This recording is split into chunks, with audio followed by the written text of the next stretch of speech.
À l'état civil, je me nomme Djondo Koblon Sename. Je suis né un 10 janvier à Lomé. Je suis togolais. Je suis d'Aného, de la préfecture des Lacs. Et je suis un juriste diplômé de droit public. Je fais partie de la communauté des blogueurs francophones et de la communauté des blogueurs togolais. Concernant mes hobbies, je suis la plupart du temps dans mes livres, en train de découvrir ou d'apprendre de nouvelles choses. J'aime également les documentaires. J'aime suivre beaucoup de séries, j'en ai suivi beaucoup. J'aime le sport, les matchs de sport à la télévision, surtout les matchs de basketball ou de tennis. Moi-même, quelquefois, je me permets d'aller jouer au basketball, soit les samedis ou soit les dimanches soirs.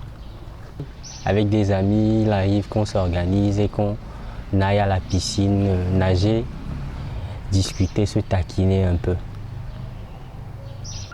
Emmanuel Dongala, Birago Diop, Hamadou Kourouma, Charles Baudelaire, Rimbaud, Victor Hugo, Alain Mabankou, Bernard Dadier. Mon premier contact avec le blog remonte au 6 mars 2008 et ça a été fait sur un site qui a existé antérieurement, qui était beaucoup plus dynamique à l'époque, qui existe toujours mais qui n'est plus dynamique. Et le site s'appelle toietmoi.tg. Comment je suis arrivé à avoir un blog dessus? L'administrateur m'a proposé, bien entendu, après avoir animé une ou deux fois le forum littérature, poésie, slam, qui existe toujours, d'avoir un blog dans lequel je pourrais partager l'actualité avec les connectés sur la plateforme. Il m'est arrivé de faire des recherches sur le net, de puiser aussi bien dans le social, dans le politique, dans la mode que dans la musique et de créer une rubrique en publiant les contenus dessus. Donc de là, je peux dire que j'ai eu mon premier contact avec le blog que j'ai nommé Champ NS Blog. Et juste après, il m'arrivait, vu que j'animais la rubrique littérature, poésie, slam, de republier les mêmes textes sur mon mur Facebook. Et j'ai été contacté par l'aîné Aftal Cissé qui m'a dit Guillaume, c'est bien de partager tes textes, mais il est beaucoup plus professionnel de créer un blog pour soi. Cette idée a commencé à germer en moi et commencé à réfléchir sur les modalités de la création, quel nom donner au blog, comment l'intituler et quelles sont les rubriques que je devrais avoir dessus. Mais vu qu'à l'époque, nous souffrions beaucoup pour le problème de connexion, j'étais beaucoup hésitant. Mais il m'est arrivé un soir dans mes recherches pour pouvoir alimenter Champ NS Blog de tomber sur un article de David Pelly. L'article est intitulé « Hypocrite, laissez Boko Haram tranquille ». Et cet article parle en réalité de la vie de famille, de nos quotidiens, de cette façon hypocrite et imagée que nous avons de rejeter la faute sur les autres alors que nous-mêmes nous constituons des vices. Nous faisons des vices et nous nous permettons d'accuser les autres. L'article hypocrite laissé Boko Haram tranquille du grand frère David Pelly a été publié le 17 mai 2014. Cet article m'a emmené à réfléchir. J'ai fait de l'introspection. Je me suis dit qu'il était temps. Et quelques mois après, mon blog senajondo.wordpress.com a vu le jour le 11 septembre 2014. J'ai eu à discuter plusieurs fois avec Aftal, qui me conseillait aussi bien sur mon style de publication que sur mes fréquences de publication, qui me prévenait du fait qu'il y aura un concours qui sera lancé pour que je puisse arriver sur la plateforme mondoblog.org. Bien avant, j'ai commencé à fouiller, à chercher, à voir ce en quoi consistait mondoblog.org. J'ai remarqué que c'était une plateforme promue par Atelier des médias de Radio France Internationale. J'ai commencé à voir les articles de ceux qui y publient et j'ai commencé à m'en inspirer. Donc après il y a eu le concours, j'ai été retenu et j'ai créé par mimétisme mon blog senajondo.mondoblog.org. J'ai repris le même nom de domaine que j'utilisais avant, à la différence que ce n'est plus hébergé sur wordpress.com, mais maintenant sur mondoblog.org. Donc voilà en somme comment j'en suis arrivé à faire partie de la communauté des blogueurs francophones. Mon premier article que j'ai publié s'appelle « Incapable, penser un peu à Adido Gomé ». Dans cet article, je relevais le fait qu'à Adido Gomé, qu'on n'ait pas de véritable voix, mais qu'on se permette de mettre beaucoup de dos d'âne, qu'on ait des difficultés à s'approvisionner en eau potable, laissant le champ libre aux gens d'utiliser des eaux de forage et que plus tard on se rende compte que les gens tombent malades, qu'il y ait un taux élevé de fièvre typhoïde. J'ai parlé également des difficultés liées à la connexion Internet et particulièrement de nos voies rouges. Dès qu'il pleut, si on n'a pas une maison proche du goudron, on est obligé de passer par des flaques d'eau et tout ça avant d'arriver à la voie principale. Donc ça m'a amené à écrire quelque chose et c'est ça que j'ai nommé « Incapable, penser un peu à Adido Gomé ». Ça a été mon premier article. Dès le début, je n'ai pas voulu nommer mon blog « La plume parlante ». J'ai voulu donner un autre nom, les flots agités. Et c'est un ami très proche avec qui j'échangeais, qui me faisait des propositions au regard du style et de ma façon d'aborder les sujets. Il me dit, vu que tu abordes très souvent tes publications sur un angle un peu poétique, il serait utile d'utiliser un nom qui aille dans ce sens-là. Il m'a proposé la plume, on a réfléchi, on a trouvé d'autres noms qui vont avec et au final, on s'est entendu sur la plume parlante. Donc, j'ai gardé ce nom. La publication d'un article n'est pas aussi compliqué que ça. C'est la pertinence du sujet et la souplesse du style qui compte selon moi. À mon humble avis, ce sont les critères déterminants pour publier un article. Et arriver à publier un article, je le fais très souvent à mon rythme,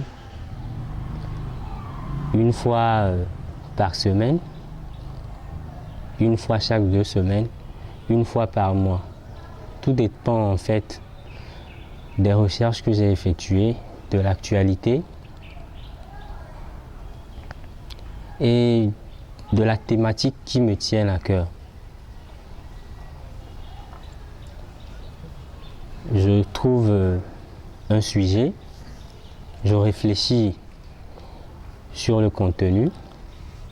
Je délimite ce qu'il y a à dire et ce qu'il n'y a pas à dire. Une sorte d'autocensure. Et je cherche les images qui peuvent y aller avec. Je choisis un jour, je définis une heure, très souvent les matinées, entre 8h et 10h, heure où la plupart des internautes, selon ce que je sais, sont connectés. Je vérifie les coquilles, je fais lire l'article à des amis pour qu'ils puissent avoir un regard objectif dessus. Ensuite, je procède à la publication du contenu. Après la publication, il m'arrive quelquefois de ne pas commencer à le partager parce que je n'ai plus assez de temps, j'ai une autre obligation. Et quand je ne suis pas occupé, je commence directement à publier le contenu sur ma page Facebook, mon compte Facebook personnel, les groupes Facebook dans lesquels je suis, sur mon compte Google+, sur Twitter, par mail, etc., etc. Vous savez, avoir des lecteurs, ce n'est pas sorcier. Ce qui est sorcier, ce que je trouve difficile, c'est les fidéliser. Et pour fidéliser ces lecteurs, il faut d'abord avoir un blog, avoir des thématiques pertinentes sur lesquelles on écrit, avoir des analyses objectives, accepter les critiques, les tacles, se remettre en cause très souvent, approcher ceux qui ont un certain nombre d'années d'expérience avant soi, leur poser des questions et si possible solliciter leur encadrement. Et le plus important dans tout ça, c'est éviter le plagiat, éviter de recopier des choses qui existent déjà parce qu'Internet a une grande mémoire.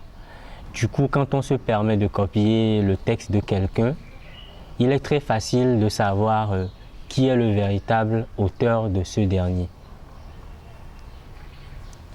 Une dernière chose, faire en sorte de se retrouver au sein d'une communauté et profiter des expériences des uns, des autres et sortir, exprimer très souvent ses inquiétudes. Qu'est-ce que je gagne? Qu'est-ce que je gagne? Qu'est-ce que je gagne en bloguant? Rien. Enfin, beaucoup de relations humaines et des contacts surtout et une audience auprès d'un public que je n'aurais pas eu si je ne bloguais pas. Il arrive très souvent à des amis ou à des inconnus de m'appeler ou de m'écrire, de m'envoyer un mail ou de m'envoyer un message sur Facebook. Guillaume, comment tu vas? J'ai tel article. Tu as mis à suivre à la fin. Est-ce qu'on peut se rencontrer pour que tu me racontes la suite? Je te paye une bière. Voilà ce que je gagne. Donc, beaucoup de relations humaines, des grands frères qui m'envoient des messages de félicitations et dès qu'ils sont disponibles, me font signe pour qu'on puisse discuter autour d'un verre, parler de ce que j'aime, des difficultés que je rencontre, des besoins que j'ai et voir dans quelle mesure ils pourraient m'être utiles. Donc, c'est essentiellement des relations humaines que je gagne en bloguant. Et ce que je gagne me permet moi-même de me remettre en cause, de m'évader un tant soit peu de mon quotidien assez stressant, de partager mes convictions et enfin de débattre sur des sujets qui me tiennent à cœur. À part mes contacts sur le territoire national, il m'est arrivé très souvent de discuter avec des gens à l'étranger. Et grâce au blog, récemment j'ai voyagé, j'étais à Dakar et j'ai pu rencontrer des personnes, mettre un visage sur leur nom. Parce que il nous est arrivé d'échanger une ou deux fois, de parler de beaucoup de choses. Il a fallu que je puisse aller avant de toucher du doigt véritablement la réalité. Donc le blog me permet également de voyager, aussi bien sur le plan national que sur le plan international. Auprès de mes lecteurs, il y a bon nombre d'articles qui ont eu un écho favorable.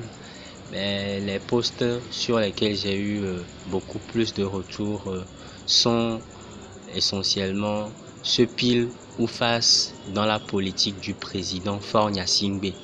Ensuite, des filles et de la vantardise. Et enfin, Lomé et ses cinémas publics. La communauté des blogueurs togolais est une communauté assez riche et diversifiée. Il y a de nombreuses plumes, de nombreuses personnes qui écrivent bien.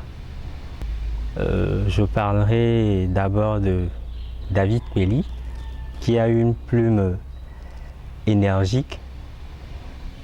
Je pourrais également citer Yann Moebius, Yannick Larsson, qui a une plume formidable, le petit Togolais libre. Je ne manquerai pas de parler d'Aftal Cissé, qui a une plume assez fantasmagorique, qui aussi bien est drôle et sérieux à la fois. À côté, il y a Judith Niamé, Marthe Faré, Renaud Dossavi, Gilbert Loossou, Corinne Donclou, Roger Lasmoté et Tété Aignon, que nous appelons très souvent le monument vivant. Parce que c'est un aîné que j'aime beaucoup, qui a des analyses pertinentes. Et je n'oublierai pas non plus Roland Elie et Cédric Agim Ali. Pour finir, au sein de la même communauté, il y a deux autres personnes que j'affectionne beaucoup. Il y a Eddie Abalo et Ete Adimare, alias le salaud lumineux. Écrire, c'est bien plaisant, mais quand on ne lit pas très souvent, non seulement on ne se remet pas en cause, mais aussi on ne s'améliore pas. Donc il m'arrive toujours de lire beaucoup de blogs. Quelques-uns, Ali Mousso, Florian Gembis, René Jackson Koa, Émile Bella, Armel Niobe, Babette Berit, Edith Brou, Lucrèce Gandibé, Sainte Ibonne, Focho Fonkam. Et il y a une dame que j'aime beaucoup, elle est libanaise, Rima Moubaed. D'autres blogs également, Ecclésias Dedi, Atman Bouba, Mylène Flika,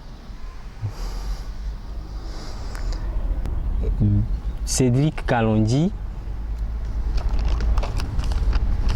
Libebat, le blog de Monsieur Kani Alem, le blog de la ministre des Postes et de l'économie numérique, Madame Sina Lawson. J'y fais un tour très souvent. Le blog de Marek Abi, un ami que j'affectionne beaucoup. Il y a Love Joyce Amavi, Edem Betoglo et Serge Katambera. Voilà en somme les blogs que je visite. Déjà l'idée c'est d'avoir une famille soudée, des frères et des sœurs réunis autour de soi, avoir un foyer stable par la grâce de Dieu, une femme, des enfants. Mais bien avant d'en arriver à ça, terminer mon cursus scolaire avec brio, décrocher un emploi qui soit à la hauteur de ce que je vaux. Je pense que je vaux quelque chose, donc sur le marché de l'emploi, j'aimerais à hauteur de la valeur que je me donne, pouvoir avoir un emploi à cette hauteur-là. Pouvoir m'associer avec des camarades, des amis et mettre en place une structure de communication qui puisse faire des prestations différentes de ce que propose la plupart aujourd'hui.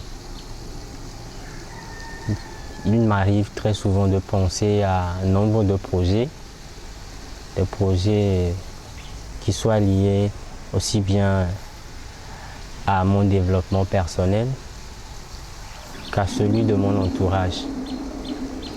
Donc c'est dans cet ordre d'idées que je pense réunir autour de moi le maximum de personnes ou les personnes qui voudraient bien être avec moi au sein d'une structure. Aussi, je pense voyager très souvent, découvrir le monde, avoir une autre vision de ce que j'ai vécu durant toute mon enfance ou durant ma jeunesse jusqu'à aujourd'hui. Rencontrer, échanger avec des personnes, toucher la chaleur humaine aux quatre coins du monde. Donc c'est un peu les perspectives que j'envisage pour le futur.